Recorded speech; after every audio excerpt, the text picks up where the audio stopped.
time to time here on All In, we get to visit with a company that is so unique, it's the only one of its kind. Today's one of those days. I'm awfully excited. Let's get into it now. First of all, love the name of the companies we're going to be talking to. BuzzBallz and Southern Champion are the names. And we had the CEO and founder, Miss Merrilee Kick, our guest right here on All In. Merrilee, how are you doing today? Yeah, I'm doing great. How are you? I'm great. Appreciate you being here. We're running through some stuff today, but man, I got to tell you, you're not just an impressive young lady. You're an impressive business person with a great business. I want to back it up just a little bit. First of all, the name. I'm very familiar with BuzzBallz. Southern Champion. Are we talking to two different companies here? No, just one's more serious of an umbrella and the other is more fun of an umbrella. So we have different brands under different umbrellas. I got you. Well, you're a multifaceted brand. When I talked about the uniqueness of your company, let me make sure I get this right, get you the proper props, if you will. You're the only distillery, winery, and brewery woman-owned in the U.S., correct? That's correct. Goodness gracious. Well, how'd you get into this? Do you have a background in this industry prior to coming on board here? No. I actually was a high school teacher in Plano, and I was getting my master's degree and grading papers by the pool. And part of my master's degree program was that I had to come up with a final capstone thesis project. So came up with the idea of balls that get you buzzed, and wanted to have a cocktail that gave me a little buzz, but wasn't so much to make me feel full or fat. So came up with the idea of this round ball shaped concept, and that's how the BuzzBall was born. So I went all in and developed it.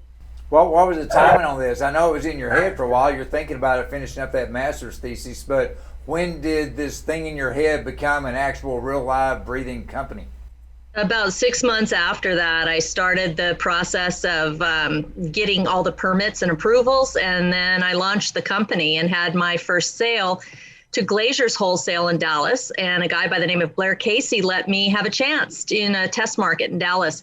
And then after that, we just slowly started expanding in different markets across the state of Texas, then Arkansas, Missouri, Kansas, et cetera. So it just kind of snowballed from there. We've been in business 10 years now. I will say it snowballed from there because in looking at the notes, you're rattling off a few of the states. You're in 49 states right now, all right? Correct. So We're working on New Hampshire. Question. I got to ask the question, Merrilee. Hang on. Who's the one holdout?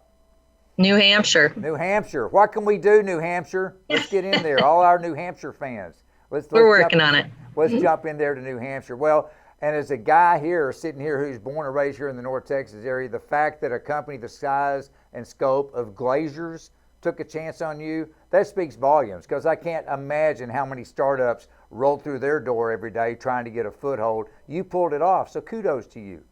Thank you. That's outstanding. Well, give me an idea of some of the products. These balls, we're talking it's a pre-made cocktail, right? Pre-mixed?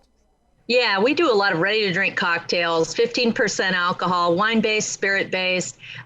We make margaritas, all different kinds. We have hazelnut latte. We've got a chocolate martini. We've got horchata. We've got peach. We've got cranberry, cosmopolitans, you name it. We've got like 15 different flavors.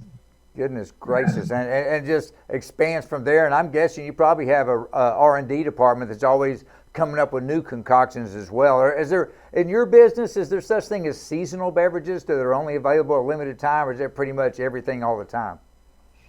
Well, we started out being seasonal, but it hasn't shaped out to be that now. It's year round and it's nonstop. Last year we sold 1 million cases, and this year we sold just over 1.7 million cases. So next year we're expecting to be about 2.7 million. So it's not slowing down at all. It's snowballing. Well, let me ask you this, then, from a business standpoint, why do you think it is that you're the only female-owned winery, distillery, and brewery? Why hasn't this happened before? I have no idea. I didn't know that when I got into it. It just happened to be that, it's just one of those things that, this revelation. So we just kept adding on to it and just giving ourselves more and more capability. I think we started out too with, not really sure if we could even make this work, so as we got into it and one thing led to another success and another success, we just kept adding to it. Well, it continues to get successful, and I appreciate looking at your notes that you, like I, and all the successful business people, quite frankly, we talk to, believe in two basic business models that you put in every day. Keep it simple and build relationships. Talk about that a little bit. When you say keep it simple, what's it mean? Because you have a complex business. Well, I think that, a lot of people that I meet, a lot of women's groups, a lot of people, social groups, they can't explain what they do. You meet them, you shake hands. It's like, hi, I'm Merrilee Kick. I make booze. This is what I do. And they, oh, that's awesome. That's awesome. And you ask them what they do. And it's like 5 minutes into this diatribe that you have no idea still what they do. And you keep asking questions, probing questions, trying to figure out what they do for the company. Did they own it? Did they make it? What is it? What exactly does it do? So I think it's part of perfecting what you have as an elevator speech. So work on that, perfect it so that you can say, I'm Merrilee Kick, CEO and founder of BuzzBallz Southern Champion. I make booze. I sell to liquor stores, ready to drink cocktails, BuzzBallz. I sell to liquor stores, convenience stores, arenas, bars, restaurants, places like that in 49 states and 21 countries.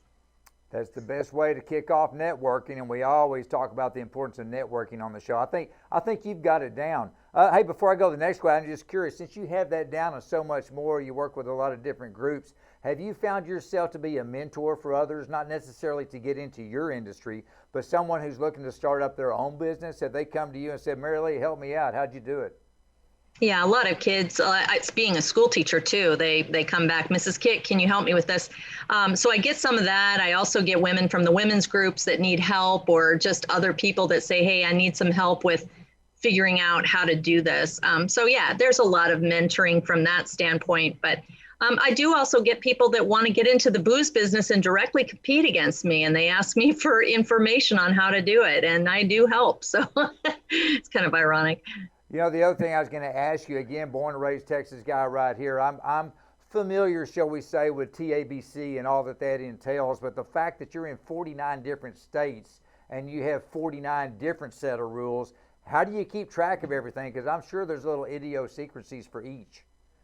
Yeah, for every state. I have a compliance department. It used to be just me and my little head, trying to figure it all out. But now I've got a compliance department and somebody from financial planning and analysis that helps me keep track of all of the details of, like when the things are due, taxes, just staying in compliance. It's difficult. A big part of the liquor business, I've been known to go to places that sell products like yours before. We'll just say that. Sampling's a big deal, but once COVID hit, sampling kind of went away. Did you run through that and try to figure out other ways to let people know about your brands? Yeah, we did. We weren't even sure we'd be an essential business, and we couldn't find any information from the government if we would be an essential business or not. But apparently booze is essential. We didn't know that when we got going on COVID, though. So we decided to make ourselves essential, and we made hand sanitizer. We converted our factory in the matter of 3 or 4 days to make hand sanitizer. We made $500,000 of hand sanitizer, about 18,000 gallons, and distributed it to first responders all across the state and the airlines. So that's what we decided to do to make ourselves essential if we weren't, but we were, so.